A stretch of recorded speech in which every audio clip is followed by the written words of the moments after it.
Hey guys, this is Luke again, and welcome back to yet another Ninjago video onto the channel today.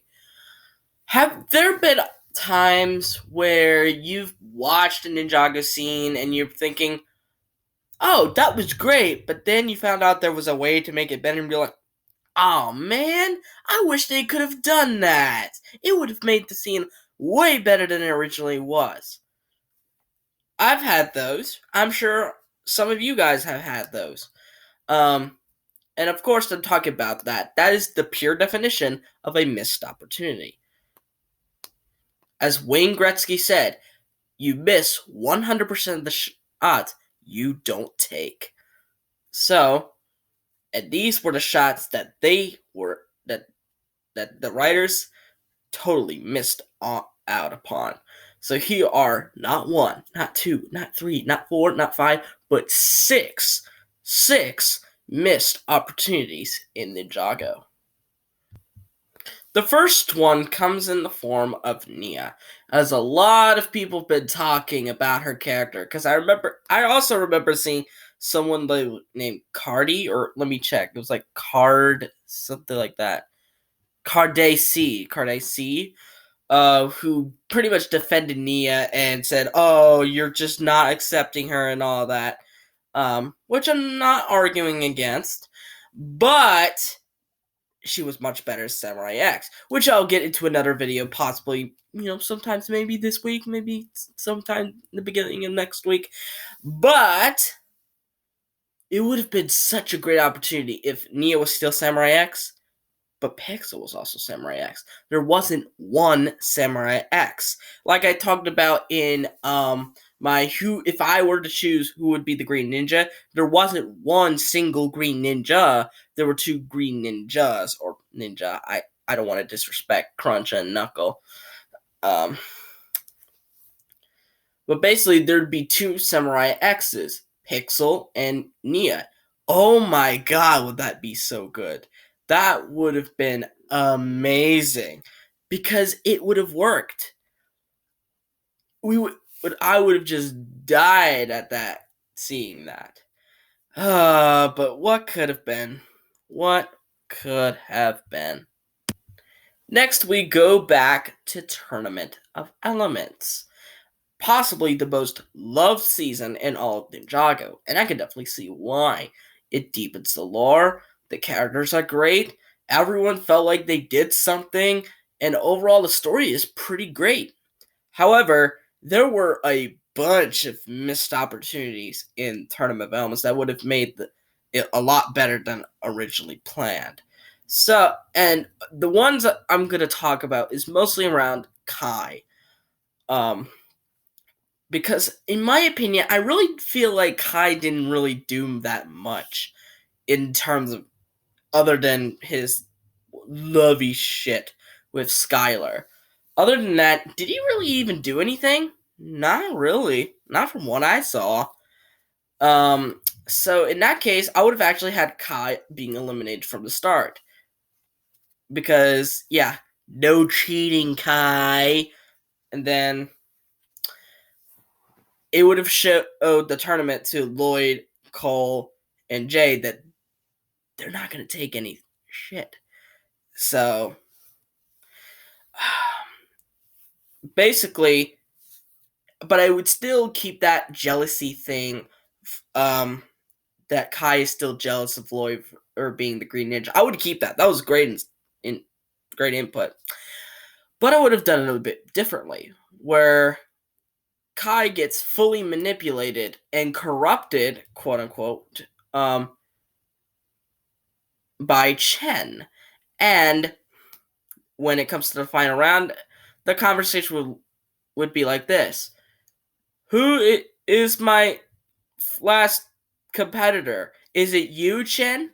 Oh no, it's not me. Take a look. And then it's just Kai looking like pissed as ever, red eyes and all, and Lloyd is just taking it back like, what the? Or what? Kai? No, I don't want to face you. Lloyd struggles to face Kai since it's Kai. Come on. Why would you would be struggling if you had to face one of your own? And then obviously Lloyd loses to Kai And therefore, it makes storyline sense. It makes sense for it to be like that because then Kai would feel bad for what he did to Lloyd and therefore be all buddy-buddy with him in possession. So it makes storyline sense. I really don't see why this wasn't a thing. And speaking of Kai, let's jump forward to season 11. Yeah, you probably know about this one since, well, we all wish this happened, but then we got an utter disappointment out of it. And that is Fire versus Ice. Kai versus Zane. Forbidden Spinjitzu Kai versus Corrupted Zane as the Ice Emperor. Oh my god, we would have lost our shit if this happened. And I really don't understand why this didn't happen. What was the need to push Lloyd in the Ice chapter? What was the need for it? Like, his story with Harumi was done, or at least seemingly done. I feel like that season 12 thing, that was somewhat of an add-on. It wasn't really a closure sort of thing. It was more of a epilogue to, like, it was more of a, yeah, here's some more because why not, really. But really, I get it. We like to shit talk about Lloyd, but we actually have a reason to diss on him now because he unnecessarily took the development in the Ice chapter, which should have been Kai's. Then basically the scenario would be all the ninja, boom, going, land bounty, and all. So Boreal's dead after it got rammed. There was no need for Boreal to come back from the dead in episode 30. And then it was an all-out brawl between Corrupted Zane and the other 5 ninja. And then they get frozen one by one. Nia, Cole, Jay, and Lloyd. And then Kai. And it's seemingly all hope is lost until one of the ice goes red. And then Kai breaks out. And then Kai finally gets his element back and starts fighting against Zane. Oh my god. This was such a big opportunity. I get it. They were testing out new ideas, but you could have at least tried to make the final fight good. I mean, it was still kind of good, but this would have made it godlike, really. And it was very much a missed opportunity. This next one is the most recent season, season 13, aka Master of the Mountain. And this was a very big theory leading up to the premiere of season 13 and up until the reveal of who was actually the Skull Sorcerer. And we had our number one candidate, and it ended up false. It was proven not true. And it was Klaus. Again, it made sense for it to be Klaus. In the Dark Island trilogy, he's the only other sorcerer that we know of supposedly in the Ninjago canon so far. And everything just seemed to line up. But yeah, there was one little catch. The Dark Island trilogy and Way of the Departed, they're not really well known among a lot of Ninjago fans. You have to actually read it.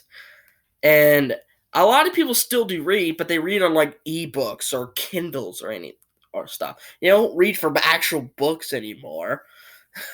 So yeah. But it was a missed opportunity. I did like Vangelis, not gonna lie. Vangelis as the Skull Sorcerer is good. However, it could have been mind-blowingly better had Klaus been the Skull Sorcerer. Since, well, it works. And you could have done like a one-episode thing retelling the events of the Dark Island trilogy. So, I don't really see why that didn't happen, but it is what it is. This one goes back to Hunted, a very fan favorite season because it took a lot of risk and it did the story of Harumi and Garmadon well. And the development of Wu was so great, and it took a lot of risk by doing the double storyline stuff. A bunch of baloney, in my opinion. Yeah, especially with the double storyline. I believe it was a half. It was like a 50% win, 50% L. The 50% W was from the Resistance, as I believe it was a very good storyline that actually did well, despite having one of the worst arcs in the entire show with Brown Power. But the fail happened to be the first realm, as I found it to be a very boring and very repetitive storyline that only had one saving grace, which is Wu's development. Even though he kind of went overboard with, you gotta have faith, you gotta have faith, you gotta have faith. I get it, Wu, you could shut the fuck up about that. But the missed opportunity here was to split Hunted into two parts. Because that is my biggest complaint about Hunted, is that I don't think it would have worked as two parts. If they were their own separate seasons, then it would have worked. But airing them as double storylines failed for me. So basically, I would have Hunted Part 1 and Hunted Part 2. So, Hunted Part 1 would be the first round, because that's how episode 84 leading up to it ended. Ended on the first round side story or main plot, whatever. And then you'd show just that aspect until, when they leave the first realm. And then you could have something, or like it meanwhile in Ninjago, and then it had as the Resistance. And then those two could coalesce together into, 94. So, yeah, I really think that Hunted was trying too hard to be good. And a lot of people say, if you try hard to be good, you're good. But if you try too hard, then people are going to see it. And I saw it clearly. And the last one for today involves the season 6 ending. Yeah, I know. When will I ever shut up about this ending? It is the second worst season ending, in my opinion. Second only to the Awakenings finale, as it's more pointless than this one. Basically, the only thing that came out of this finale was Jay and Nia are back together. But that's where the problem lies. That shouldn't have happened. Or at least in the long run, it doesn't work. To be honest, it would have been a lot more impactful for this season if Jay and Nia broke up for good. Because in the long run, what did they do as a couple post Skybound? Yin Yang?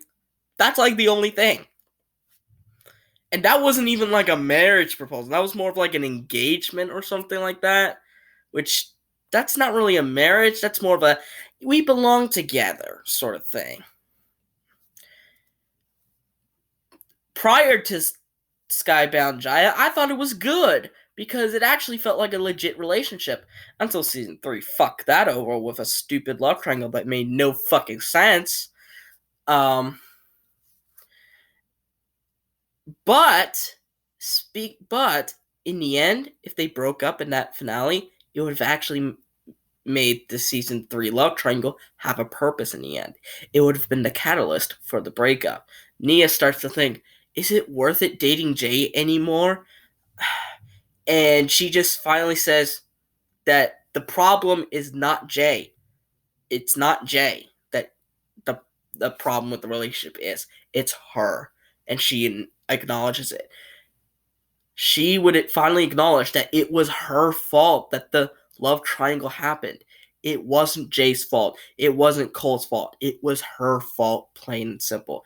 And she all of a sudden now just realizes it. Yeah, I know that's kind of stupid. Be like, why waited till now for you to do it? Like, better late than ever, am I right? But, so, Yeah. This finale wasn't that impactful to me, but it could have been had the relationship just ended with, because then the show would have said not all relationships work, which is absolutely true in today's world. Believe it. If you've ever had a girlfriend both online or in real life and it didn't the relationship didn't work out, you would know that is true. And I hate how the show portrays that all relationships work when it's clearly not true. But yeah, those were 6 missed opportunities in Ninjago. Have I missed any, or did I miss any that you thought of? Let me know in the comments down below, and perhaps I can make more missed opportunities in Ninjago.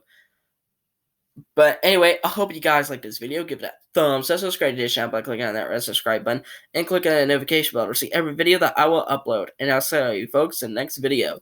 Bye bye.